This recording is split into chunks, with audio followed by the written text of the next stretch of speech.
तो अभी तक कोई क्वेश्चन, कोई डाउट है सर आपके? हाँ, एक दो ही है, पूछूं? बताएं पहले बताओ। एक मैंने ना व्हाट्सएप पे पिक्चर भेजी थी, वो कंफर्म करना था, वो आर्क विद लूप ही है? कब भेजी है आपने? संडे को ही भेजी थी। आज के मैसेज से लास्ट मैसेज वही था पहले। Digital NAR loop, can I say little bit arc below delta? नहीं, डेल्टा के नीचे आर्क तो वैसे भी बनना ही है, तो ऑब्वियस है, इसमें हाँ। आप इसको आर्क से कंसीडर करेंगे। आर्क का फंडामेंटल सिंपल है, मैंने आपको बताया था, सेंटर टू डेल्टा। अगर रिच काउंट जो नॉलेज। है वो लेस देन 9 है तो वो फाइव और उसमें नाइन। जाएगा, आप रिच काउंट को फोकस करें। 5 और 9 है ना? आप रिच जी। काउंट पे फोकस करें और फिंगर पे कंफ्यूज होंगे, क्योंकि डेल्टा के नीचे तो आर्क बनता ही है। बस कंफर्म कर रहा था, ये क्वेश्चन मैंने संडे को पूछा था ना, आज मैंने जब दोबारा नोट्स देखे ना, तो वो चीजें क्लियर हो गई। एक्चुअली ये अभी आ नहीं रहे ना, प्रॉब्लम्स प्रॉब्लम्स आएंगी तो नोट्स में आदमी झांकूंगा, तो फिर शायद और अच्छी प्रैक्टिस होगी। जी जी जी जी। इसके अलावा एक चीज और पूछनी थी। हाँ, एक चीज और पूछनी थी। एक तो ये जो आपने दिया था वो शायद आज करेंगे, इसलिए मतलब मेरे समझ नहीं आ रहा था, ये जो पढ़ने के लिए आपने दिया था ना, लूप्स हम्म, मतलब इससे अलग, प्रिंट से अलग, वो जी, मुझे समझ नहीं आ रहा था, तो मैंने कहा था पहले पढ़ लेंगे फिर मैं वो पढ़ूंगा। मैंने कोशिश की थी, नहीं पढ़ा गया था। ये जो स्क्रीन पे दिख रहा है आपको ये, ये तो हिस्ट्री है, ये सब तो आपने पहले दिन ही बता दिए थे। ये नहीं, आगे जाके जो, हाँ, ये मल्टीपल इंटेलिजेंस वगैरह, एक बार यही नजर तो सारा आज लगा ही की दिया वीडियो। होगा ना आपने? हाँ, नजर तो लगाई, नजर लगाई है, बट मेरे ऊपर से ही जा रहा था, क्योंकि मैं अभी कोई बात फिंगर्स को नहीं, आपने बताया ना, अभी फिंगर्स बताएंगे तो शायद मैं कुछ इसको जोड़ पाऊंगा। नहीं। देखिए, फिंगर्स तो हमारे 21 पैटर्न पूरे हो चुके हैं, 4 लूप, 4 आर्क। ठीक है। ये तो प्रिंट्स हुए ना, फिंगर्स, कि ये वाली फिंगर जी। पे होगा तो क्या होगा, ये नहीं वाली फिंगर पे होगा तो क्या होगा। सर, हाँ, मल्टीपल इंटेलिजेंस पे आने के पहले ये इंफॉर्मेशन, ये डाटा आपके पास होना बहुत जरूरी है कि पर्टिकुलर इंटेलिजेंस, हर एक फिंगर अपनी एक अलग इंटेलिजेंस को रिप्रेजेंट करती है। तो वो हाँ। 8 तरह की इंटेलिजेंस हैं, जो आगे जाके 19 तरह की सब इंटेलिजेंस में बट जाती हैं। अब जो ये ओके। कॉम्बिनेशंस हैं, ये मैंने आपको बताया था, ये इतने सारे हो सकते हैं, मतलब वो काउंटलेस हैं। कोई भी फिंगर में क्या कुछ भी मिल सकता है हमें। तो ठीक दो है। तरीके हैं। पहला है, आपको फिंगर्स के कैरेक्टरिस्टिक्स अच्छे से याद हो जाए, आपको ठीक है। कौन से फिंगर में क्या चीज होती है वो याद हो जाए, फिर जो ठीक है। उसमें मिलेगा उसके साथ उसको मर्ज करना है। हाँ, अभी तो फिंगर्स इस, पढ़ाएंगे ना? हाँ, फिंगर्स तो मैं पढ़ाऊंगा ही। ये हाँ, इंटेलिजेंस फिंगर्स पढ़ाने के लिए ये इंटेलिजेंस फिंगर्स पढ़ाने के लिए ही आपको दी गई थी कि आप एक बार पढ़ लेते हैं। चलो एक बार स्टार्ट हाँ, करते हैं। मैं कनेक्ट नहीं कर पाएंगे इसको ना, लाइक में कनेक्ट नहीं कर। कनेक्शन तो मैंने ठीक है, सिखाया ही नहीं, मैं तो सिर्फ पढ़ने के लिए बोला था। मींस मैं आपको हाँ, लॉजिकल मैथमेटिकल इंटेलिजेंस बोलूं तो आपको पता होना चाहिए, ठीक है, नंबर्स के साथ खेलना, पैटर्न के साथ समझना, रीजनिंग अंडरस्टैंड करना, प्रॉब्लम सॉल्विंग, लॉजिक लगाना, ओके। एनालाइज करना। हम्म। अब जैसे मुझे वो अच्छी तरह आ गए हैं जो आपने कहा था ना, ये अपने प्रिंट्स, एक मैं प्रिंट्स देख लेता हूँ, एक मेरे को आर्क, लूप और ये जो है अपना वर्ल्स। अभी वर्ल्स के बारे में अगर आप पूछोगे तो मेरे को तकरीबन तकरीबन वो काफी 3-4 दिन से वर्ल्स के ऊपर ही काम कर रहा हूँ, कि कई लोगों के कैरेक्टरिस्टिक्स जो वर्ल्ड्स में देखे हैं उनसे मैच करने की कोशिश कर रहा हूँ। तो क्या मैंने लग रहा है सोचा था आपको कि, मैच?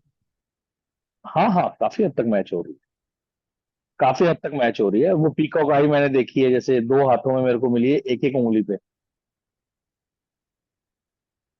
तो ये है। अभी इसलिए मेरे, जी। जी, मेरे एक सवाल था मेरा, ये क्वेश्चन, आप ब्रेन का काम करते हो इसलिए शायद आप अच्छी तरह बता पाओगे, ये शार्प माइंड और इंटेलिजेंस में क्या फर्क होता है? सर, इंटेलिजेंस जो आईक्यू जिसे बोलते हैं, वो एकेडमिक एबिलिटी है। ओके। ठीक है। एक बच्चा पढ़ाई लिखाई में, एक व्यक्ति पढ़ाई लिखाई में बढ़िया है, लेकिन हम्म। उसको देश दुनिया का प्रेजेंस ऑफ माइंड जिसे बोलते हैं, कॉमन सेंस जिसे बोलते हैं, उसमें वो पीछे है। हम्म। अब आप देखो, आप शॉप पे जाते हो कपड़ा खरीदने, वहां जो बंदे बैठे हैं वो आपसे कम इंटेलिजेंट है, कम पढ़े लिखे हैं, लेकिन वो हम्म। आपको बेवकूफ बना के अपना सामान बेच देते हैं। भेज देते हैं तो उसको हम शार्प पॉइंट बोलेंगे। वो शार्प माइंडेड है, उनको पता है कि प्रेजेंस ऑफ माइंड क्या होती है, किस सिचुएशन पे सामने वाले को कैसे मैनिपुलेट करना है, सिचुएशन पे कैसे रिएक्ट करना है, क्या बोलना है। और जो इंटेलिजेंट आदमी होगा वो लॉजिक में उलझा रहता है। इन दोनों का बैलेंस होना बहुत जरूरी है। हम्म। अब आप देख लीजिए ना कि मूवीज में भी दिखाया गया है, जितने भी बहुत हाई क्लास इंटेलिजेंट लोग हैं, वो बड़े पागलों की तरह रहते हैं, बड़े सिंपल रहते हैं, नॉर्मल रहते हैं। हम्म। ठीक है। अब्दुल कलाम जी राष्ट्रपति होने के बाद भी जमीन पे बैठते थे। ठीक है। सिंपल कपड़े पहनते थे। अब हम्म। सोचिए, एक देश का राष्ट्रपति है वो, और ऊपर से साइंटिस्ट, इसरो का चेयरमैन, हम्म। क्या नहीं कर सकता। फिर भी वो अपनी लाइफ को सिंपल जीता था। आपकी आवाज मतलब, ब्रेक हो रही है। हेलो। हाँ जी, आपकी आवाज ना हेलो। ब्रेक हो रही है। हाँ जी, आ रही है, हेलो आवाज आई है, बट ब्रेक हो रही है बीच में आज। ब्रेक हो रही है। देखते हैं, अगर हम्म। आएगा तो ठीक है, नहीं तो मैं नेटवर्क कनेक्शन यूज करूंगा। वाईफाई चल रहा है। हम्म। अब जैसे जैसे आप आगे पढ़ते जाओगे, आपको खुद ही समझ में आ जाएगा कि शार्प हम्म। माइंड हम किसको कहेंगे, और किस चीजों की वजह से इंसान शार्प माइंडेड कहलाता है। हम बोल नहीं देते हैं यार, तेज आदमी है, थोड़ा ध्यान से। मैं वही देख रहा था, क्लास में। किसी किसी के हाथ में पूरे पूरे वर्ड्स है, मतलब 8 9 उंगलियों में वर्ड्स है, और वो एक सिंपल हाउस वाइफ है। यही मैं कनेक्ट करने की कोशिश कर रहा था कि पढ़ी लिखी भी नहीं है वो, तो वो हाउस कहाँ वाइफ है, अपना वो शार्प माइंड यूज कर।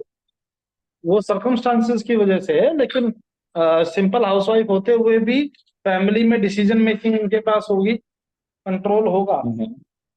होगा अपने है। मायके के ऊपर भी, अपने ससुराल के ऊपर भी कंट्रोल बनाना आता है उन्हें। हम्म। अनटिल अनलेस वो बिल्कुल ही ऐसी फैमिली से ना आए हो जिन्होंने कभी सोचने ही नहीं दिया, ना बाहर निकलने ही नहीं दिया। देखिए, डीएमआईटी आपको मैंने जैसे बताया था उस दिन भी कि एज के इनरिस्पेक्टिव ऑफ एज आपकी एक्यूरेसी आती है। जी। आपकी एज अगर मान लीजिए ज्यादा हो रही है तो एक्यूरेसी घट जाएगी, क्योंकि एनवायरनमेंट का इफेक्ट ज्यादा होगा उस जी। पर। चलिए, तो सबसे पहले 8 तरह की मल्टीपल इंटेलिजेंस को समझते हैं। और एक पहले तो एक मिथ भी मैं क्लियर कर देता हूँ।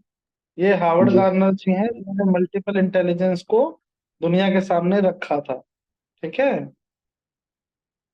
हम ये नहीं कहते कि डीएमआईटी, हार्वर्ड गार्नर का जो मल्टीपल इंटेलिजेंस निकालने का जो तरीका था वही डीएमआईटी का है, ऐसा नहीं है। जी। लेकिन हम डीएमआईटी के अंदर हम डीएमआईटी के अंदर हार्वर्ड गार्नर की जो थ्योरी है, जो एक्सप्लेनेशंस हैं, उनका इस्तेमाल करते हैं मल्टीपल इंटेलिजेंस को निकालने। तो हमारा अलग तरीका है मल्टीपल इंटेलिजेंस निकालने का, हार्वर्ड गार्नर का अलग था। लेकिन क्योंकि उसने वही चीज निकाली थी जो हमें चाहिए थी, उसकी एक्सप्लेनेशन बहुत अच्छी थी, तो दैट्स वाई हम उनको एज अ रेफरेंस यूज करते हैं। ठीक है। जी। अब डीएमआईटी में 8 जो मल्टीपल इंटेलिजेंस है, मेन जो 8 है, उनको समझिए।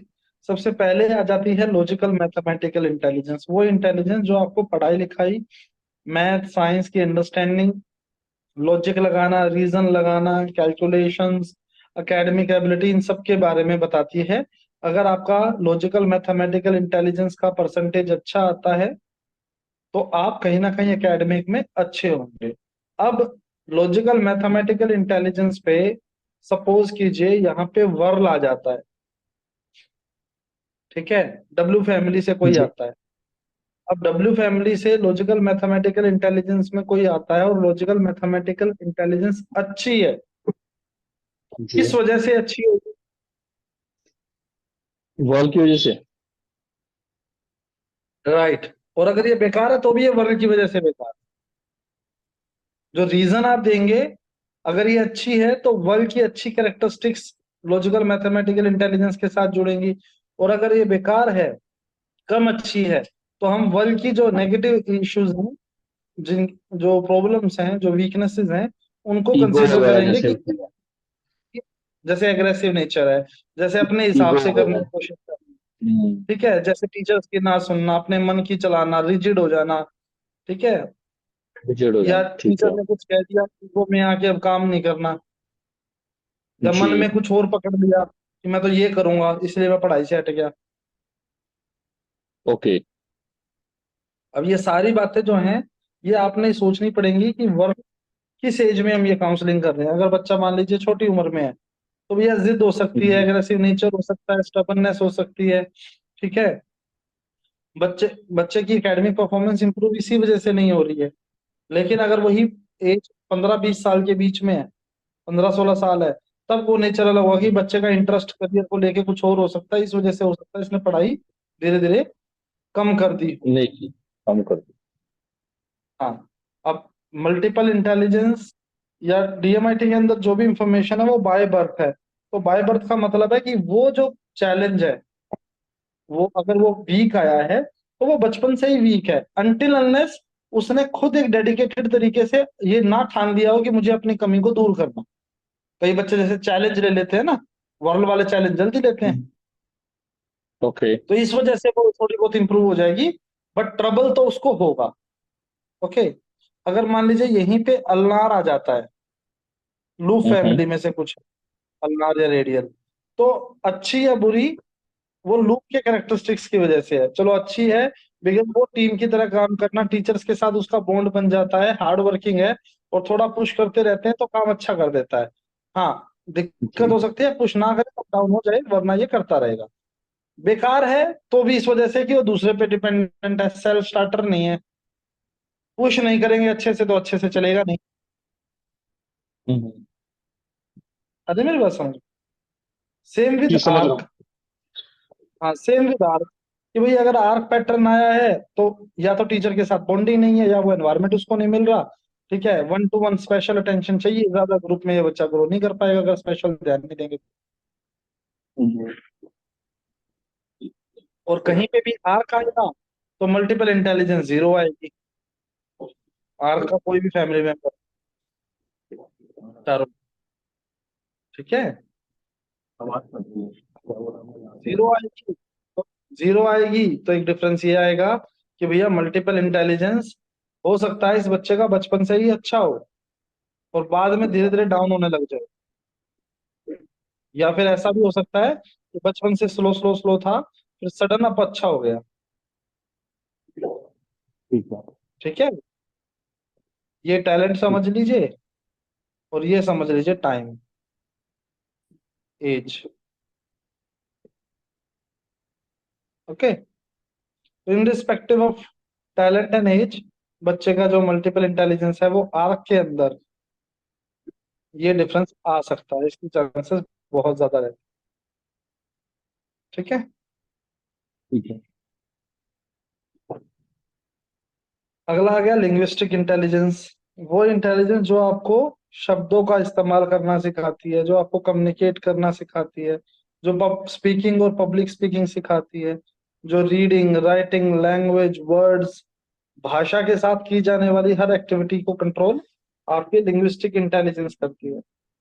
अब किसी का लिंग्विस्टिक इंटेलिजेंस मान लीजिए वर्ल फैमिली में है, ठीक है, तो ऑब्वियस है कि ये बहुत अच्छा बोल सकता है, लेकिन यहाँ पे तो लो आया है। तो लो आने का रीजन जो है वो रिपोर्ट के अंदर हमें दिखता है कि भैया लो किस वजह से आया है, there should be a reason behind it, कि भैया स्टेज परफॉर्मेंस नहीं दे पा रहे अच्छा, ठीक है, इस वजह से लिंग्विस्टिक लो आया है। या बच्चे को कुछ न्यूरोलॉजिकल लैंग्वेज इशू हो सकता है, कोई तोतला है हकलाता है, ठीक है, जेनेटिकली बायोलॉजिकली। या फिर ये हो सकता है कि बच्चा जो है वो बचपन से ही दबाया जा रहा है। अमूमन अगर यहाँ पे डब्ल्यू मिलता है तो ये लो होने के चांसेस बहुत रेयर है। अल्नार में लो हो सकता है, आर्क में तो जीरो होता ही है। ठीक है। अल्नार में लो इसलिए होता है क्योंकि वो बोल नहीं पाता, वो थोड़ा हेजिटेट करता। ओके। हेलो। हेलो। हेलो। आवाज आ रही है? मेरे को तो आ रही है सर, आपको आ रही है? हाँ, मैंने बीच में भी बोला था, आवाज नहीं आई थी शायद आपको। मैंने एक चीज पूछनी थी, ये मेरे को ना अभी तक, ये तो आप मेरे को समझा रहे हैं कि ये लिंग्विस्टिक इंटेलिजेंस होती है, बट ये लो और हाई कैसे आएगा? मतलब ये तो रिच रिपोर्ट के काउंट से माध्यम से आएगा ना, बट सर, ये लो और हाई रिच आएगा कैसे? रिच काउंट से आएगा सर। अगर रिच काउंट ज्यादा है तो हाई हो जाएगा, रिच काउंट कम है तो लो हो जाएगा। ओके ओके, ये हम रिपोर्ट में देखेंगे, रिपोर्ट में आ जाएगा लो और हाई।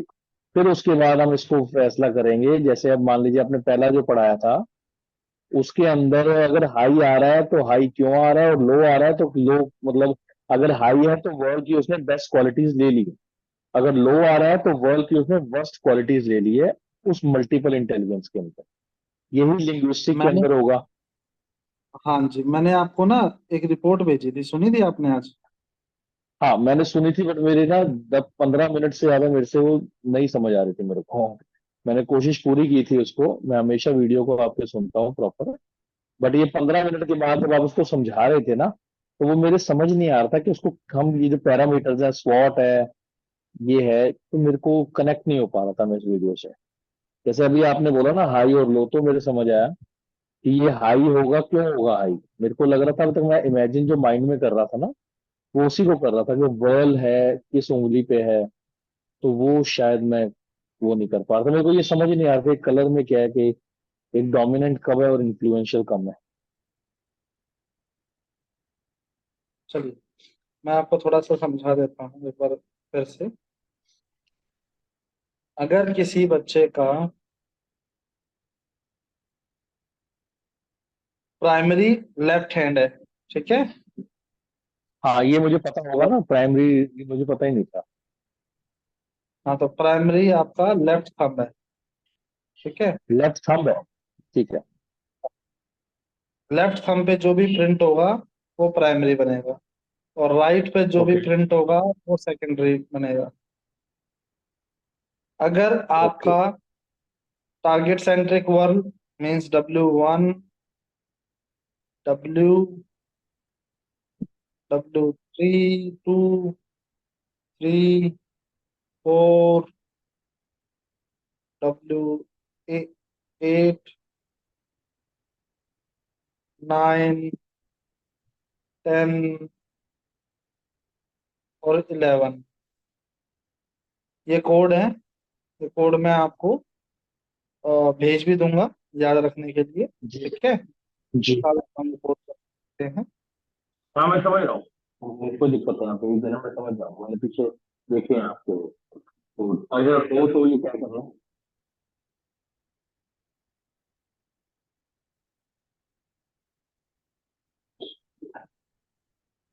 हेलो। एक सेकंड, मैं आपको कोड दिखा देता हूँ।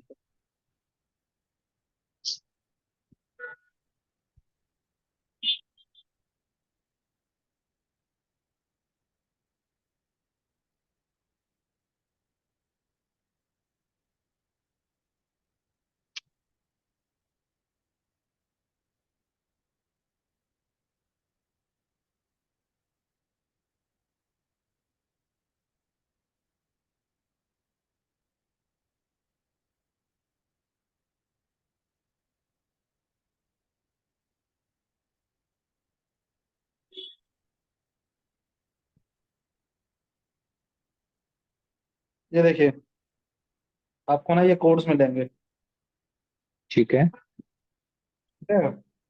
Target centric world W1, W2 spiral, W3 elongated target, W4 elongated spiral, W8 target centric ulnar, W9, W10, W11 और W क्लियर। एक्सीडेंटल।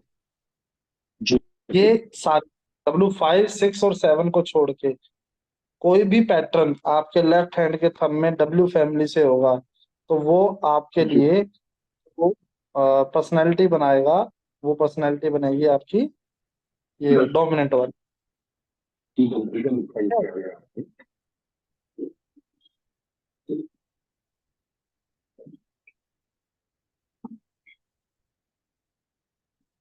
तो ये पर्सनैलिटी बनेगी डोमिनेंट, मीन्स ठीक है। वर्ल्ड टारगेट सेंट्रिक वर्ल्ड की। इसमें मैक्सिमम बातें वही सारी हैं जो आपको टारगेट सेंट्रिक वर्ल्ड के टाइम पे आपको बताई थी।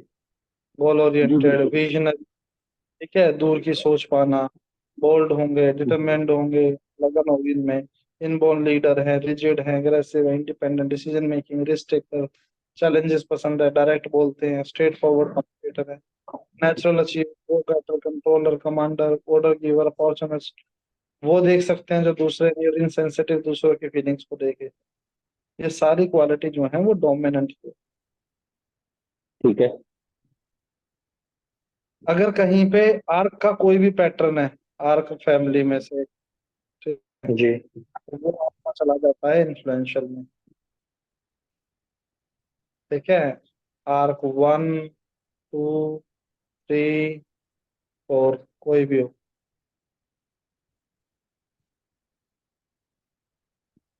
तो वो पर्सनैलिटी क्या बनाएगा, इन्फ्लुएंशियल। अब लेफ्ट हैंड में कौन सा और राइट हैंड में कौन सा है उस पर डिपेंड करता है। अब जैसे इस बच्चे का ठीक है। लेफ्ट और राइट में तो एक में इसका प्राइमरी में आया है स्टडी, तो प्राइमरी इसकी जो पर्सनैलिटी है, मीन्स उसके लेफ्ट हैंड के थंब में लूप फैमिली है, और लूप फैमिली बनाती है स्टडी, ये पर्सनैलिटी बनाती है। ठीक है जी। ओके। और कंप्लाइंट पर्सनैलिटी बनती है आउल फैमिली से, डबल लूप फैमिली से, W5, 6 और 7 से। तो अगर किसी की फिंगर्स में W5, 6 या 7 होगा तो उसकी पर्सनैलिटी में कंप्लाइंट लिखा कंप्लेंट। मिलेगा आपको। ठीक है। ठीक है जी। तो आपको ठीक है। ये सारा डाटा जो है वो याद करना है। ठीक है। ठीक है, जो बातें आपको आर्क में नहीं मिली नोट्स में, वो यहाँ लिखी हुई हैं, वो आपने सारा ठीक है। पढ़ना है। ठीक है जी? मैं समझ गया। अब अगर ईगल लिखा हुआ है तो मैं समझ जाऊं कि वो वॉल फैमिली के मैक्सिमम कैरेक्टर्स हैं। कंप्लायंट लिखा हुआ है तो वो बिल्कुल एक्सक्लूसिव कैरेक्टर है वॉल के। हाँ स्टडी जी, लिखा हुआ है तो लूप है। और जो इन्फ्लुएंशियल लिखा हुआ है तो आर्क है। हाँ जी। तो आपने ये उसी आर्क हिसाब विद से लूप कौन सा वाले में आता है? आर्क विद लूप ये सेकंड वाले में ही आएगा इन्फ्लुएंशियल, इन्फ्लुएंशियल। जहाँ आर्क लिख दिया वो इन्फ्लुएंशियल में जाएगा। ठीक है जी। ठीक है जी। ठीक है। इस तरह से आप उनकी पर्सनैलिटी को एलैबोरेट करेंगे। अलग अलग पर्सनैलिटी को एलैबोरेशन करने की मैं आपको वीडियोस और भेज दूंगा काउंसलिंग में कैसे करते हैं, वो आप समझ लीजिएगा। ठीक है, ठीक है। जितनी ज्यादा वीडियो देखेंगे उतना ज्यादा समझ में आएगा आपको। हाँ जी, हाँ जी। तो इसको आप मतलब अवॉइड मत कीजिएगा। अब यहाँ नहीं पे नहीं, मैं वो जो वहां पे जो डाटा अवेलेबल था वो जनरलाइज सब कुछ कॉमनली लिखा हुआ था। उसमें से एक ठीक है। स्ट्रेंथ क्या है, वीकनेस क्या है, थ्रेट क्या है, और अपॉर्चुनिटी क्या है, इनके बारे में नहीं पता। उन्हीं सारी बातों को यहाँ पे 4 पार्ट में बांट दिया। भाई, इस इंसान की नेचुरल स्ट्रेंथ ये है, उसकी नेचुरल वीकनेस ये है, ये वीकनेस कंट्रोल की जा सकती है, बिल्कुल खत्म कभी नहीं होती। ठीक है, समझ गया मैं। उस इंसान जी। के ये थ्रेट है, जैसे जैसे एज बढ़ेगी इस तरह की चीजें उस पे हावी हो जाएंगी। जैसे ये जैसे क्या बढ़ेगी अपॉर्चुनिटी एज है बढ़ेगी? हाँ जी, जैसे जैसे एज बढ़ेगी आपने बोला। हाँ जी। जी। तो थ्रेट आएगा, वीकनेस तो बचपन से ही होती है, थ्रेट जो है वो जी। थोड़ा जैसे एज बढ़ती है उसके साथ दिखती है। अपॉर्चुनिटीज ये जो क्या हैं बोल रहे हैं वो आप? मेरे को ना सुनाई नहीं दे रहा। टी से क्या बोला आपने? टी से क्या है? थ्रेट, थ्रेट मतलब खतरा। थ्रेट। अच्छा ठीक है। आज वॉइस की प्रॉब्लम है। आज आपकी थ्रेट आवाज मीन्स काफी। खतरा। थ्रेट समझ गया नहीं, मैं। ये ठीक बीच में ना वो पॉलिटिक्स वालों के मैसेजेस आते हैं, तो जब मैसेज आता है तो बीच में कट जाती है मेरी आवाज। है। ठीक है जी। इलेक्शन है ना हरियाणा में, अच्छा अच्छा मैसेज अच्छा। दुनिया भर के अलग अलग ग्रुप्स में पता नहीं हम्म, कैसे। हम्म, तो I was talking about threat opportunity. तो ये बेशक। डोमिनेंट की स्ट्रेंथ, डोमिनेंट की वीकनेस, डोमिनेंट की थ्रेट और डोमिनेंट की अपॉर्चुनिटीज, इनके बारे में और अच्छा कैसे एक्सप्लेन चैनलाइज हो करना गया, है। और चैनलाइज हो गया हाँ, ये, पैरालाइज अच्छे से बता दिया उसको। और यहाँ पे अच्छे से बता दिया। इन्फ्लुएंशियल, यहाँ पे स्टडी का आ गया, यहाँ पे ठीक है। उसका कंप्लाइंट का आ गया। अब जब आप उसको जब आप उसको ये समझाएंगे कि भैया ये तेरी जी। स्ट्रेंथ है, ये तेरी वीकनेसेस हैं, इन बातों से तुझे बचना है और ये तेरे हमेशा काम आएंगी, तो आपकी काउंसलिंग हम्म, और ज्यादा इफेक्टिव होगी। मैं समझ रहा हूँ।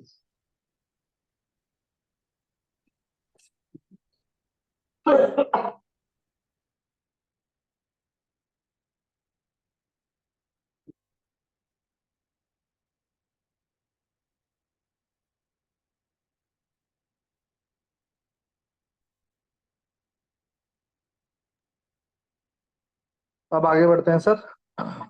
जी। ये आ गया मल्टीपल इंटेलिजेंस। देखिए, जी। 8 मल्टीपल इंटेलिजेंस होती है और उनको 19 सब इंटेलिजेंस में बांटा होता है। ठीक है। तो ये एक इंटेलिजेंस है, उसके 2 एप्लीकेशन है। ठीक है। ये लॉजिकल मैथमेटिकल है, उसके 3 एप्लीकेशन है। देख रहे हैं, विजुअल समझ रहा हूँ। इंटेलिजेंस के 2 एप्लीकेशन है, जी। इंटरपर्सनल के 2 हैं। तो कौन सी इंटेलिजेंस क्या क्या करती है वो यहाँ पे लिखा हुआ है। ठीक है। ठीक है, तो इस तरह से अगर आप किसी की लॉजिकल इंटेलिजेंस के बारे में बात कर रहे हैं, तो आप बात कर रहे हैं उसकी रीजनिंग प्रॉब्लम सॉल्विंग के बारे में। आप बात कर रहे हैं मैथ्स के न्यूमेरिकल बारे में। अलजेब्रा कैलकुलेशन के बारे में। आप बात कर रहे हैं जी। ज्योमेट्री कॉम्प्लेक्स विजुअल प्रॉब्लम्स को सोल्व करने के बारे में। वहीं जी। पे अगर विजुअल इंटेलिजेंस की बात करेंगे तो आप 3D आइडियाज, स्पिरिचुअलिटी के बारे में बात कर रहे हैं, मोटिवेशन और इमोशंस के बारे में बात कर रहे हैं। जी। ठीक है, लिंग्विस्टिक इंटेलिजेंस में non verbal means body language, presentation, ये सब आता है नॉन वर्बल में, जहाँ वर्ड्स के इस्तेमाल नहीं होता, बट वर्ड्स को एक्सप्रेस करने के लिए हम बॉडी का इस्तेमाल करते हैं। वर्बल मेमोरी, जी। वर्बल लैंग्वेज, कम्युनिकेशन, जो आपने बोलना है उसका, उसको लिखना कैसे है। जैसे लेटर ठीक राइटिंग के है। टाइम पे होता था ना, कि मैं ये कहना जी। चाहता हूँ और उसको लिखें कैसे। म्यूजिक इंटेलिजेंस में voice tone, pitch modulation, sound processing, audio stimulation, ये सारी इंफॉर्मेशन आती है। जी। ठीक? ये नेचुरलिस्टिक इंटेलिजेंस की है, ये काइनेस्थेटिक की है, फाइन मोटर, ग्रोस मोटर। अब जी। हम जब इनको इंटेलिजेंसेस को एक्सप्लेन करने आते हैं तो वो कुछ इस तरह से दिखते हैं। यहाँ पे आपको कलर कोड दिखेंगे। मैंने यही रिपोर्ट आपको भेजी थी, उसका एक रीजन था, क्योंकि इसमें चारों कलर है।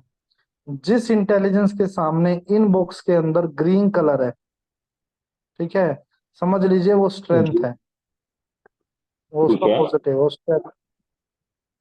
मतलब वो इंटेलिजेंस बचपन से ही पैदाइशी उसके अच्छी है, नेचुरली ठीक है। अच्छी है, सीखने की जरूरत नहीं, इन चीजों में वो अच्छा है। जी। जिन चीजों में ब्लू कलर है, ब्लू कलर जहाँ पे है वो न्यूट्रल है। हाँ। ठीक है, जिन ठीक कलर्स है। में रेड कलर है वो नेगेटिव है। वीकनेस हो। हाँ। ठीक है, और मतलब जहाँ पे सबसे पहले। ग्रे कलर है वो डेवलप ही नहीं हुआ है, अनडेवलप्ड है। ओके। ठीक है जी। मतलब इस बंदे की लॉजिक और रीजनिंग बहुत अंडर डेवलप्ड है। देखिए, कलर का है सारा खेल। जहाँ पे ग्रीन है वो स्ट्रेंथ एरिया है, जहाँ जी। पे जी। रेड ब्लू कलर है वो नॉर्मल बच्चे में जितना होना चाहिए उतना है।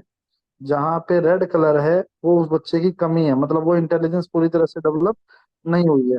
जहाँ पे ग्रे कलर है वो अनडेवलप्ड एरिया है। ठीक है, रेड वाले में सुधार की आवश्यकता और इसको स्पेशल अटेंशन चाहिए। ये ओके। अनप्रडिक्टेबल है, ये किस अनलिमिटेड पोटेंशियल के साथ है, लेकिन आप देखो रीजनिंग में बहुत अच्छा है, न्यूमेरिकल में इस बच्चे को चैलेंज है। ओके। तो आप बता पाओगे कि भैया न्यूमेरिकल में दिक्कत है तेरे को, रीजनिंग ज्योमेट्री फिर भी हो जाएगी, न्यूमेरिकल में हाँ दिक्कत। हाँ। ठीक है, जी। यहाँ पे इमेजिनेशन इंटेलिजेंस में 3D आइडियाज में दिक्कत है, स्पिरिचुअल तुम्हारी फिर भी बेटर है। ठीक है। ठीक है। सोशल अच्छी है, मोटिवेशन डाउन है। प्लानिंग अच्छी है, इमोशंस डाउन है। देख रहे हो, स्ट्रोंग होने समझ के रहा हूँ बाद भी। ओके। मैं। जी। इसी तरह से आप देखिए, ग्रीन कलर जितने एरियाज में है वो नेचुरली टैलेंट थे। जहां जहां ब्लू था वो नॉर्मल बच्चे जिनमें जितना होना चाहिए पैदा होने के टाइम पे उतना था। रेड वाले कमियां हैं और ग्रे वाला डेवलप हो सकता है। ठीक है। यहाँ पे एक्स ठीक फोर है। आया है, it means ये है आर्क विद रेडियल लूप। और यहाँ पे आर आया है, ये है रेडियल लूप। यहाँ पे एल आया है, ये अल्नार लूप है। ठीक है। यहाँ W2 आया है, ये स्पाइरल वर्ल है। फाइनल वाला। ठीक है। अब एक तो इस जी। बच्चे का इमेजिनेशन इंटेलिजेंस में रेड आ गया, दूसरा रेडियल लूप है, तीसरा आइडियाज कम है। अब यहाँ जी। चैलेंज है कि मैं रेडियल के कैरेक्टरिस्टिक्स को उठा के ये बताऊं कि हम्म। इमेजिनेशन इंटेलिजेंस में आइडियाज कम अच्छे क्यों आते हैं, या ज्यादा अप्रिशिएट क्यों नहीं किए जाते। जी। बताइए।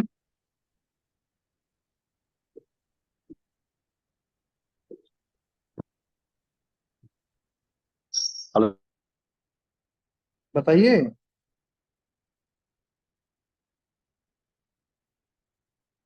हेलो।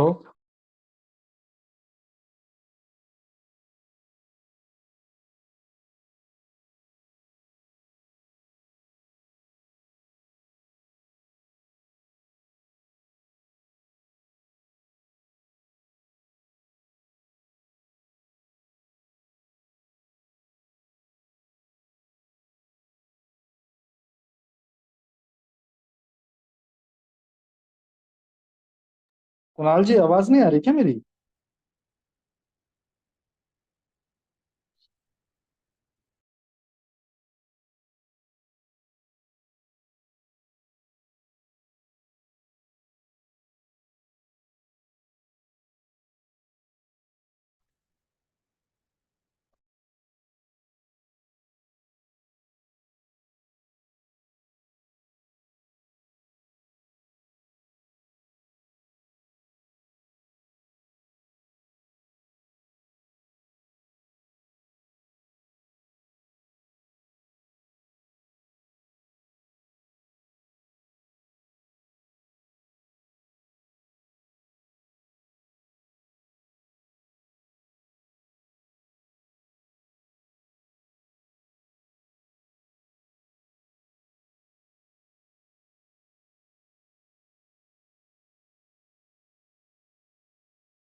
सर, मेरी आवाज आ रही है आपको?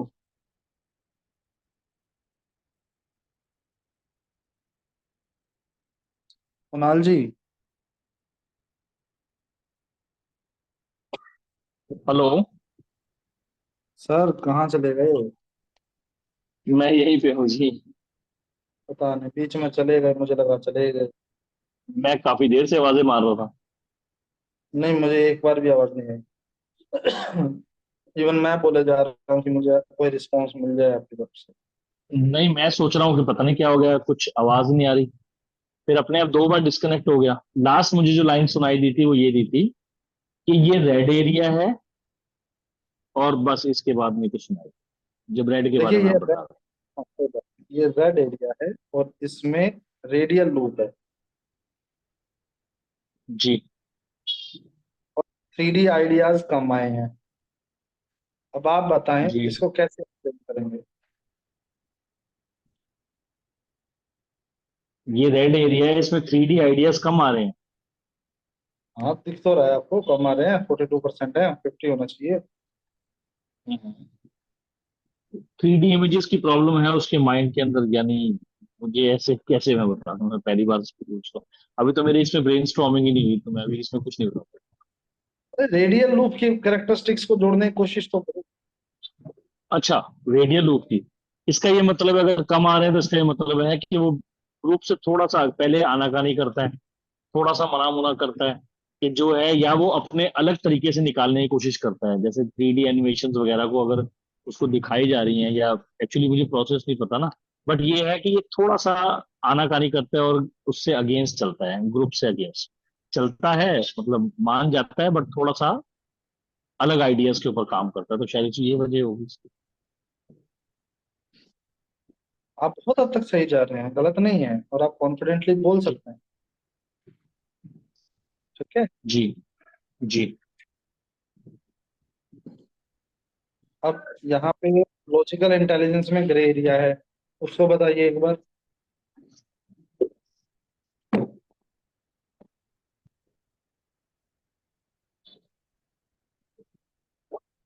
लॉजिकल इंटेलिजेंस में ग्रे एरिया इसको बड़ा, लॉजिकल इंटेलिजेंस में इसके पास आर्क है, ये आर्क बोलिए जो आर्क विद रेडियल लूप हाँ जी बिल्कुल सही, आर विद रेडियल। है ना, मैंने अंदाजा लगा लिया, X1 वो होगी, दूसरी होगी। ठीक है। आर्क विद रेडियल लूप है तो इसका मतलब हो गया वही वाला, स्पेशल अटेंशन चाहिए इसको, और ये भी कह सकते हैं स्पेशल अटेंशन के साथ रेडियल लूप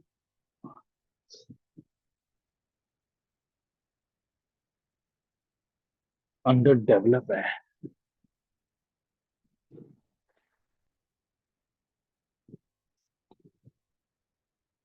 शर्माता है, हेजिटेट करता है, कुछ बोलता नहीं है, नहीं और सर, ये टोकेटिव होते हैं आर्क वाले। आर्क में एक वो भी आर्क थी ना, जो टेंटेड आर्क में आपने बोला था ना, बचपन में कुछ नहीं बोलते हैं, बड़े शाई रहते हैं।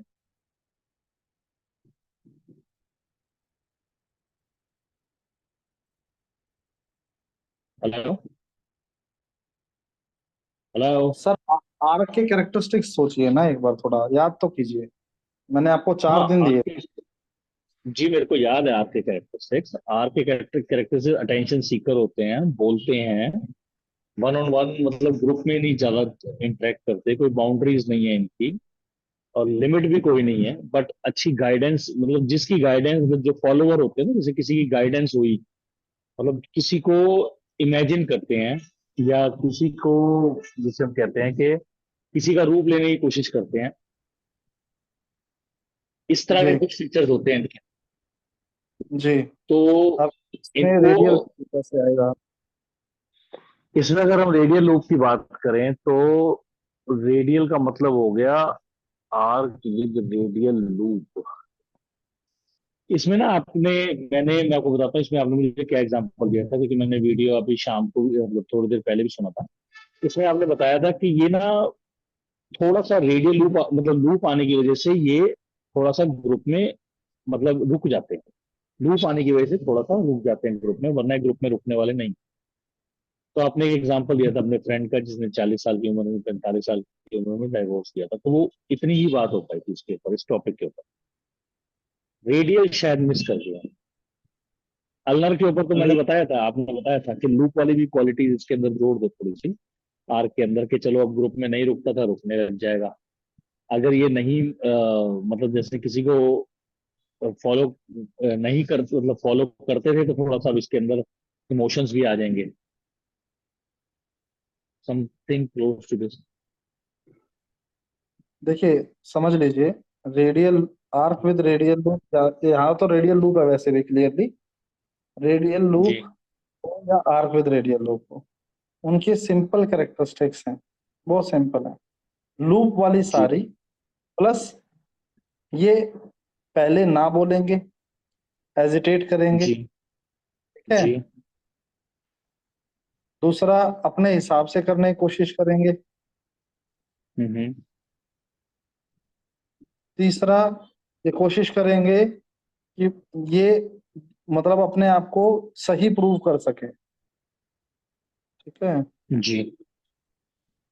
बाकी सारी कैरेक्टरिस्टिक्स अल्नार लूप की है। ओके। बाकी जितनी भी कैरेक्टरिस्टिक्स इसमें होती हैं वो अल्नार लूप की। और आर्क की नहीं होगी? जी, आर्क की भी होंगी ना? आर्क की होंगी। पहले आप रेडियल लूप को याद करें, क्योंकि आर्क की कैरेक्टरिस्टिक्स तो स्टैंडर्ड है ना, जी स्टैंडर्ड है। आर्क की कैरेक्टरिस्टिक्स स्टैंडर्ड है। जी। हाँ, लूप और रेडियल लूप में बस वो थोड़ा सा फर्क है, जिसको मानते हैं ही, बस थोड़ा सा पहले अपनी मन मर्जी करेंगे फिर माने। हाँ जी। ग्रुप के साथ ही रहेंगे, बस जिसे हम कहते हैं ना कि सबने अगर ब्लैक सूट पहनना है तो इनकी एक टाई अलग होगी, अगर सबने वो पहनी हुई तो इन्होंने टाई पहन लेनी। बिल्कुल बिल्कुल बिल्कुल। सब थ्री पीस सूट पहन के आए हैं तो ये टू पीस सूट पहन लेंगे, या हैट लगा लेंगे ऊपर, थोड़ा हाँ कह जी, हाँ जी, सकते हैं इसे। बिल्कुल। तो हम यहाँ पे इनको जी। एक्सप्लेन ऐसे करेंगे कि ऑल्दो ये बच्चे के अंदर अनलिमिटेड पोटेंशियल है हाँ लॉजिकल न्यूमेरिकल इंटेलिजेंस पे, ठीक है, लेकिन हाँ there is a high possibility कि इनिशियली शायद ये उतना अच्छा ना कर पाए। उसका चैलेंज ये होगा कि टीचर की बात इसको सीधी तरीके से समझ में नहीं आएगी, ये अपने तरीके से करेगा, टीचर के साथ इसके जी। कोऑर्डिनेशन बिगड़ेगी, और न्यूमेरिकल्स में सबसे ज्यादा चैलेंज आएगा। मतलब ये 2 + 2 = 4 करने के बजाय 2 × 2 = 4 करने के चक्कर में रहेगा, और इस वजह से समझ गया। न्यूमेरिकल में चैलेंज आ सकता है। टैलेंट बहुत है, ग्रो हो जाएगा अगर टीचर के साथ हाँ, कोऑर्डिनेशन अच्छी हो जाए तो, समझ ठीक गया। है। जी।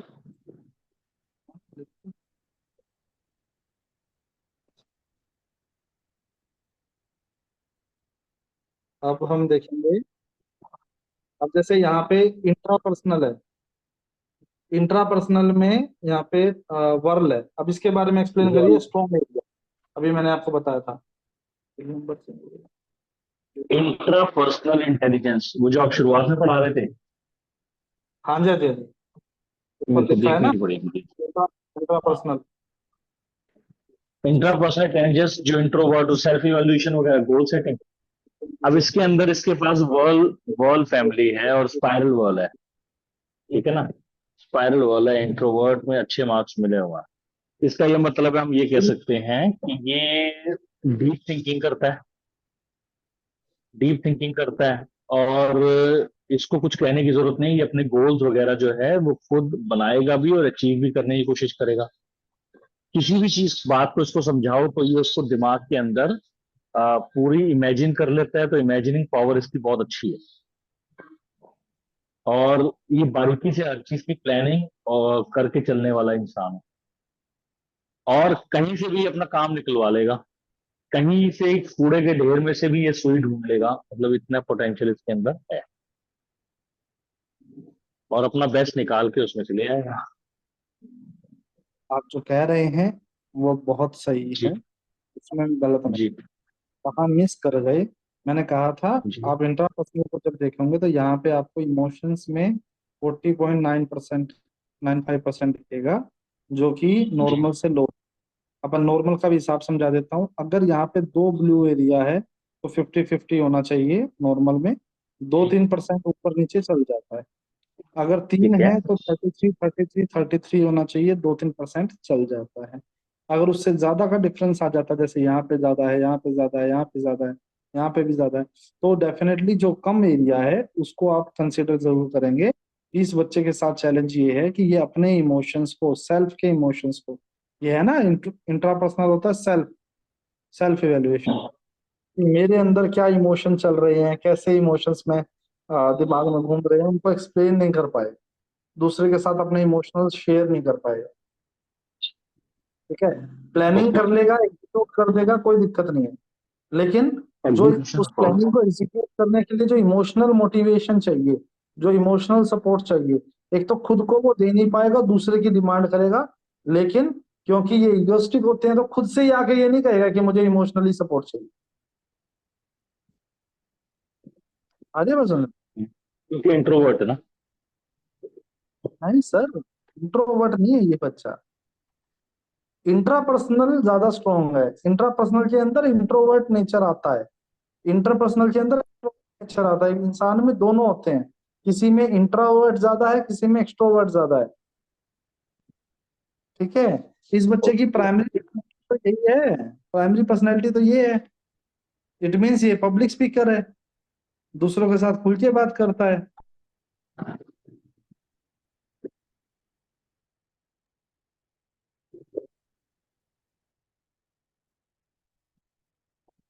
हाँ,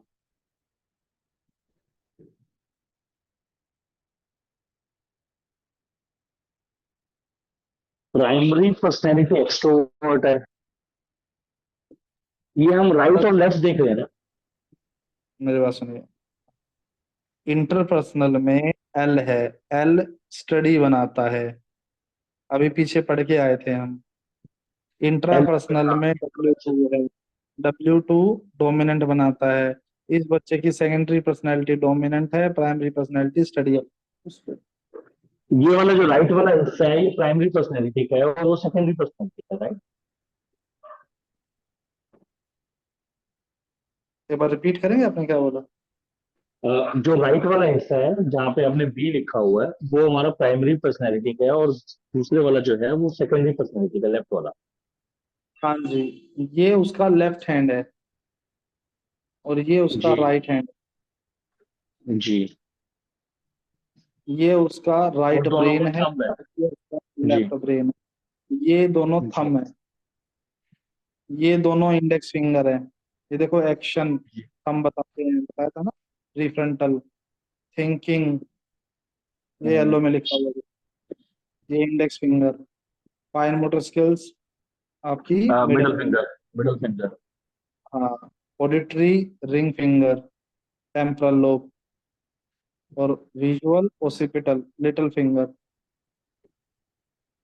ओके, अब शायद कुछ क्लियर हो गया। अच्छा, ये राइट वाला लेफ्ट लेफ्ट थंब का दिखा रहे हैं, और सॉरी लेफ्ट थंब का, और जो लेफ्ट वाला है वो राइट। राइट। सिंपल है, इंटरपर्सनल हमेशा आपका लेफ्ट थंब बताएगी, ठीक है, और इंट्रापर्सनल हमेशा आपका राइट थंब बताएगी। और इसकी वजह से ब्रेन हमेशा अपोजिट रहेगा। राइट हैंड है तो लेफ्ट ब्रेन है, लेफ्ट हैंड है तो राइट ब्रेन। तो ये राइट ब्रेन है। अब मुझे एक चीज और बेसिक सी बताइए, इंटरपर्सनल और इंट्रापर्सनल में क्या फर्क है? आपके सामने लिखा है, पढ़कर देखो तो सही। इंटरपर्सनल हाँ, बताता है कि मैं इंटरपर्सनल। एक्सट्रोवर्ट कैसा हूँ, मैं इंटरपर्सनल बताता है कि मैं क्या, मैं एक्सट्रोवर्ट हूँ, ये परसेंटेज बताएगी। हाँ, नॉर्मल एक्सट्रोवर्ट हो तुम, क्या मैं दूसरों ओके को ओके अंडरस्टैंड ओके कर ओके। पाऊंगा? हाँ, नॉर्मल हो तुम, कर पाओगे। क्या मैं दूसरों के साथ कनेक्ट कर पाऊंगा? हाँ, अल्नार लूप भी है और तुम नॉर्मल भी है तो तुम कर पाओगे। क्या मेरी इंट्यूशन हम्म, एबिलिटी, मेरी दूसरों को इवेलुएट करने की एबिलिटी नॉर्मल लोगों जितनी है?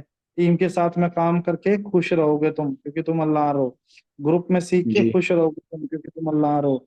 लीडरशिप क्वालिटी तुम्हारी थोड़ी लेट डेवलप होगी क्योंकि तुम अल्लाह हो। हम्म,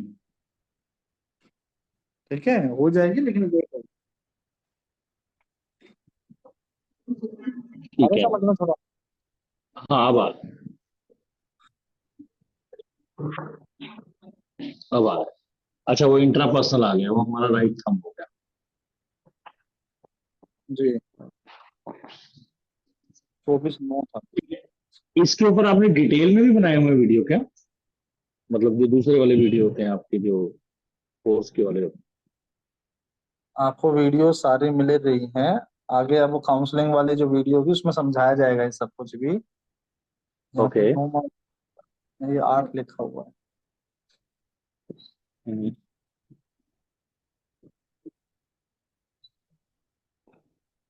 ठीक है। ठीक, थोड़ा बहुत clear.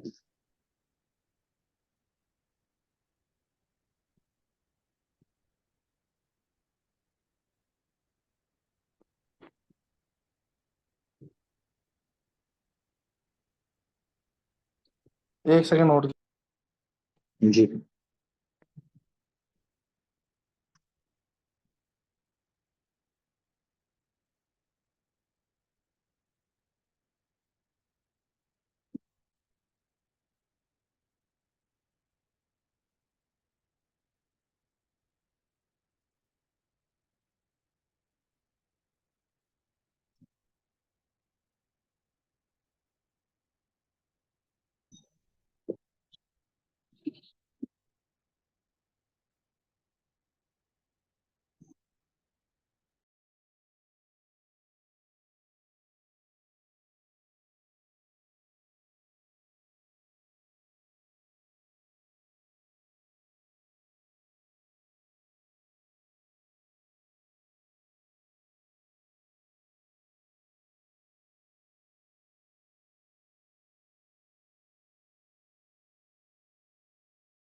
Thanks for waiting sir. जी, कोई प्रॉब्लम नहीं। मैं बताइए। एक टीम को कुछ गाइड कर रहा था। चलिए, अभी हम नीचे आएंगे। यहाँ पे देखिए, एक और कॉम्बिनेशन है। एक्चुअली यही आपको सीखना है। जो आप जी। चाह रहे हो ना, वो एक्चुअली यही है कि अगर मान लो किसी की मिडल फिंगर, लेफ्ट हैंड की मिडल फिंगर पे अल्नार लूप आ जाता है, तो मैं क्या बोलूं? जी, है ना? तो अब लेफ्ट समझ हैंड की रहा हूँ। मिडल फिंगर पे अल्नार लूप है, तो आपको ये याद करने पड़ेंगे कि लेफ्ट हैंड की मिडल फिंगर क्या करती है। वो फुल बॉडी मूवमेंट बताती है। वो चलना, जी। एक्सरसाइज करना, outdoor activity, dance, sports, body language, even sports से भी बियॉन्ड इम्यूनिटी तक यही बताती है। ठीक है। बॉडी जी। Language, balance control, eye hand eye body coordination, growth art, heavy work करना। अब किसी जी। का यहाँ पे अल्नार है और वो अल्नार स्ट्रोंग है, तो इट मीन्स ये बच्चा जो है, ये ग्रुप में खेल सकता है, काम कर सकता है, फिजिकली स्ट्रोंग है। ठीक है। एक्सरसाइज, स्पोर्ट्स सब हम्म। कर लेगा। लेकिन कहाँ जाना चाहेगा? ग्रुप में। क्यों? क्योंकि अल्नार लोग अल्लाह ग्रुप रूप है।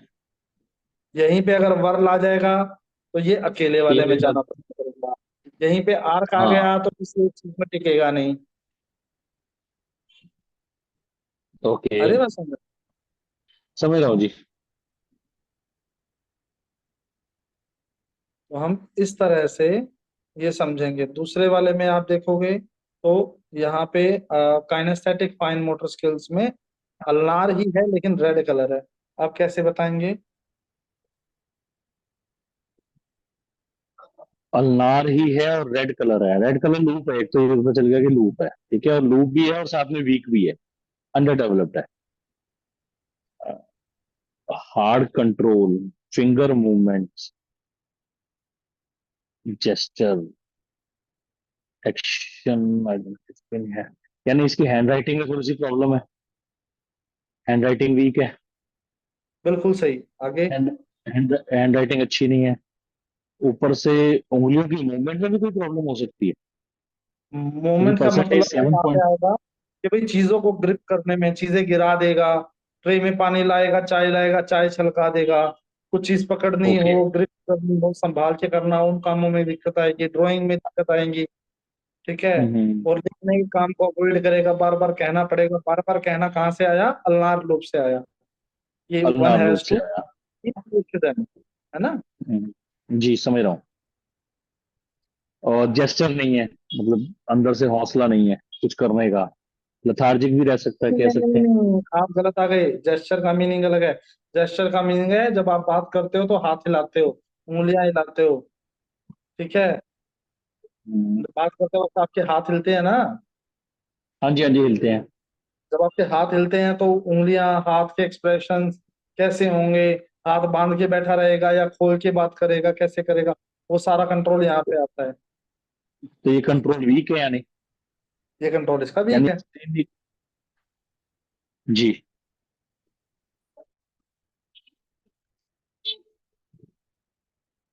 अच्छा।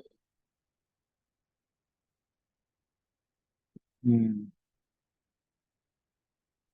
अच्छा, इसमें वो सेक्शंस नहीं है जैसे ऊपर वाले और नीचे वालों के अंदर सेक्शंस है, जैसे सब डिविजन हुई हुई थी। अब सब डिवीजन यहाँ पे नहीं दी हुई है, क्योंकि ये एक इंटेलिजेंस है और जो दो में बटी हुई है।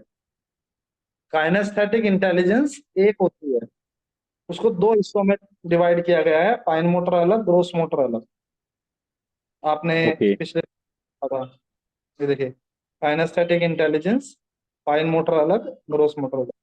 आठ में ग्रॉस से ये मोटर। एक्चुअली ये दोनों एक में ही काउंट होते हैं, लेकिन ठीक डीएमआईटी है। इन दोनों को अलग अलग तरीके से एक्सप्लेन करती है। जैसे इस बच्चे में ग्रोस स्ट्रॉन्ग है, फाइन वीक है। अगर दोनों को हम्म। कंबाइंड कर देंगे तो न्यूट्रल आ जाएगा। जबकि एक चीज में तो ये बच्चा बहुत अच्छा जा सकता है ना। ये बच्चा हम्म। शूटिंग में, आर्चरी में, टेनिस में, बैडमिंटन में अच्छा नहीं होगा, लेकिन ये कुश्ती में अच्छा होगा, बॉक्सिंग में अच्छा होगा। समझ रहे हैं आप? बैडमिंटन में ग्रिप चाहिए होती है इसलिए कह रहे हैं। ग्रिप चाहिए होता है, कंट्रोल चाहिए होता है उंगलियों का, हाथ का। हम्म। हम्म। पावर है इसके फुल पास, बॉडी स्टेमिना मूवमेंट है, है, पावर फुल है। बॉडी मूवमेंट है। मतलब किसी गेम के अंदर अगर फुल बॉडी मूवमेंट है तो ये परफॉर्म कर जाएगा, किसी के अंदर सिर्फ उंगलियों की मूवमेंट है तो ये नहीं कर पाएगा। मतलब पिस्टल हाँ, चलानी है तो प्रॉब्लम है, और अगर मुक्के मारने हैं या वो पूरी बॉडी जैसे एक्सरसाइज होती है, कोई भी बॉडी एक्सरसाइज होती है तो ये अच्छी कर लेगा।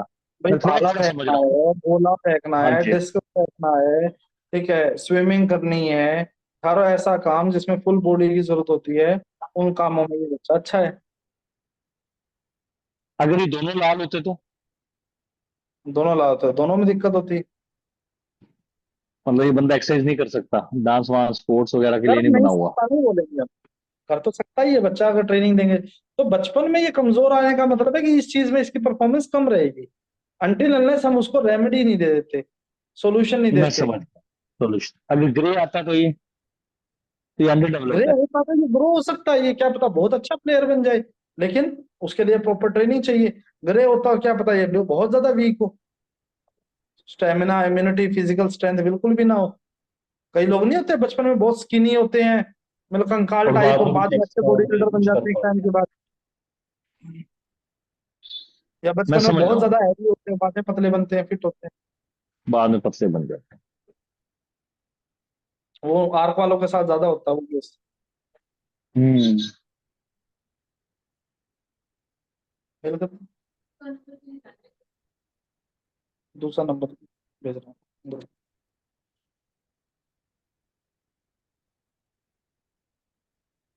ग्रुप में मैंने भेजा हुआ 9130 वाला नंबर, कर लो उसमें। ये नॉन वर्बल आ गया सर नीचे, लिंग्विस्टिक इंटेलिजेंस। जी। ठीक है। यहाँ पे स्पायर जी। इको का स्पाइरल वर्बल है। W11 पीको का, ठीक है। आज भेजा है।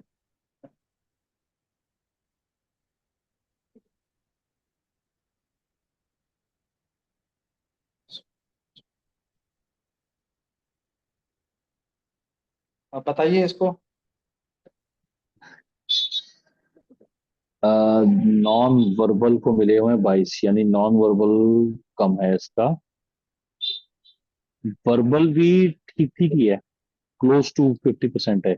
मतलब कैसे कह सकते हैं, learning other languages non verbal, मतलब हम ये कह सकते हैं कि ये राइटिंग नॉन वर्बल, मतलब ये लैंग्वेजेस जो है वो बोल नहीं सकता बट लिख अच्छा सकता है। लिखने में मतलब जैसे होते हैं ना, कई लोग ट्रांसलेटर्स होते हैं जो ऑनलाइन ट्रांसलेट करते हैं, इस तरह काम करते हैं, उसमें ही थोड़ा सा ठीक है। बट बोलने या नहीं ये कह सकते हैं हम कि इंग्लिश बोलने में, इंग्लिश लिखने में तो ये बहुत सही है। नहीं, बट बोलने में क्या सही है दिक्कत है? मतलब, इसको बोलने में क्या दिक्कत है? समझ नहीं पा रहा नहीं हूँ। बोलने में सही है, और ना बोलने में गलतियां करता है। कहने का मतलब है ये इंग्लिश बोल अच्छी लेता है बट लिखने टाइम ग्रामेटिकल एरर्स कर देता है। नहीं, नहीं, नहीं, नहीं, नहीं। मैंने अभी बताया था नॉन वर्बल का मतलब होता है बॉडी लैंग्वेज, स्टेज प्रेजेंटेशन, शब्दों के साथ आपके एक्सप्रेशंस, आपकी प्रेजेंटेशन। ठीक है। तो इसको जो प्रॉब्लम आएगी वो ये 1 to 1 में बोलने में कंफर्टेबल है, लेकिन 1 से 100 में, 1 से 10 में बात करनी पड़े, 1:10, 1:100 हो जाए, तब ये हेजिटेट करेगा। ठीक है। वो 1 to 1 नॉन में वर्बल कितना हुआ। है बोलेगा उससे? मतलब पब्लिक स्पीकिंग में दिक्कत आएगी, वैसे बोल लेता है बढ़िया, लैंग्वेज भी बढ़िया है, जी ग्रामर भी अच्छी है, जी। वर्ड्स को यूज करना आता है। ठीक है, कम्युनिकेशन भी अच्छी है, कोई दिक्कत नहीं, हर जगह बढ़िया। लेकिन पब्लिक स्पीकिंग में दिक्कत आएगी अनटिल अनलेस हम इसको sports activity, sorry, public speaking activity ज्यादा नहीं कराते हैं तो। समझ गया हूँ। ठीक है। सेम जी। दूसरी तरफ म्यूजिकल इंटेलिजेंस है, जिसमें वॉइस टोन अच्छी है, प्रोसेसिंग और ऑडिटरी वीक है। तो मैं अभी क्या करता हूँ? अब आपको ये समझ में आ गया मल्टीपल इंटेलिजेंस को कैसे समझना है? मैं इसको समझ पा रहा हूँ, मतलब ये इस वीडियो को मैं दोबारा देखूंगा तो तब मैं जाके मेरे आपको ना कुछ। 3-4 वीडियोस भेज रहा हूँ जस्ट नाउ। आप ठीक है। यहाँ तक सारी वीडियो सुनो, इस पेज तक, आगे ठीक मत है, पढ़ना। यहाँ तक नहीं ही आप बढ़ूंगा। सारी वीडियो सुनो, क्योंकि सबसे मुश्किल और सबसे इम्पोर्टेंट यही है। इसके बाद तो सब इसी की वजह से बनता है, ये मैं सबसे समझ रहा हूँ। डिफिकल्ट है। और जो आपको चाहिए वो यही है। अब जब आप 4-5 रिपोर्ट देखोगे तो किसी में म्यूजिकल इंटेलिजेंस में आपको W2 मिलेगा, किसी में W1 जी। मिलेगा, किसी में आर्क मिलेगा, किसी में कुछ मिलेगा, और तो आपको वो भी आपने आइडिया। एक्सप्लेन किया होगा। वहां पे मैंने एक्सप्लेन भी कर रखा है, तो वो आप बार बार हाँ वो सुनेंगे। मेरे को ज्यादा क्लियर, इतने हाँ सारे वो मेरे को कॉम्बिनेशन क्लियर होगा।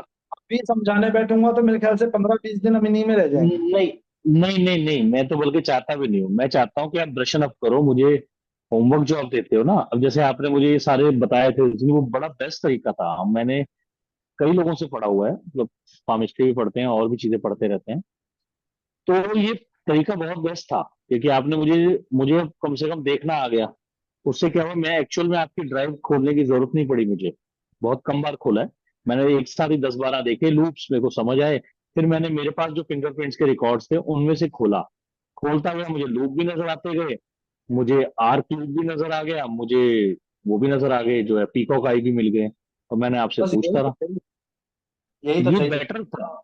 This this was not worse, this was better. तो अगर आप मुझे ये दोगे ना, जैसे आप कह रहे हो वीडियो जिसमें आपने क्लियर एक एक समझाया हुआ है, तो मैं उसको एक बार 1-2 दिन प्रैक्टिस करूंगा, फिर उसके बाद हम क्लास के अंदर डिस्कशन कर लेंगे तो ज्यादा बेटर रहेगा।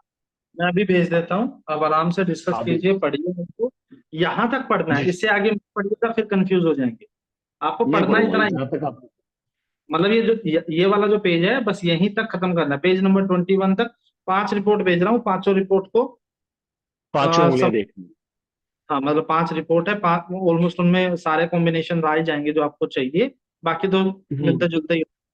तो आप ये मान के चलो, मैं आपको 2 से 3 दिन देता हूँ, आप आराम से स्टडी कर लो। एक रिपोर्ट में 40 मिनट का टाइम लगेगा यहाँ तक कोई समझने में, दिक्कत नहीं। सुनने। तो आपके पास 5 है, तो आप रोज का 1-1.5 घंटा, 2 घंटा भी निकाल लोगे, वो भी हो जाएगा। जिस दिन हो जाए, जब आप कॉन्फिडेंट हो, हम क्लास करते हैं, ठीक है? मैं ठीक है, आपको मैसेज करता हूँ जैसे ही मैं कंफर्म करूँ। चलिए, मैं अभी भेज रहा हूँ आपको व्हाट्सएप ठीक है। पर। एक तो आई ठीक है, गई है, थैंक मैं यू। 4 और। ठीक है। ठीक है जी। Thank you. Thank you.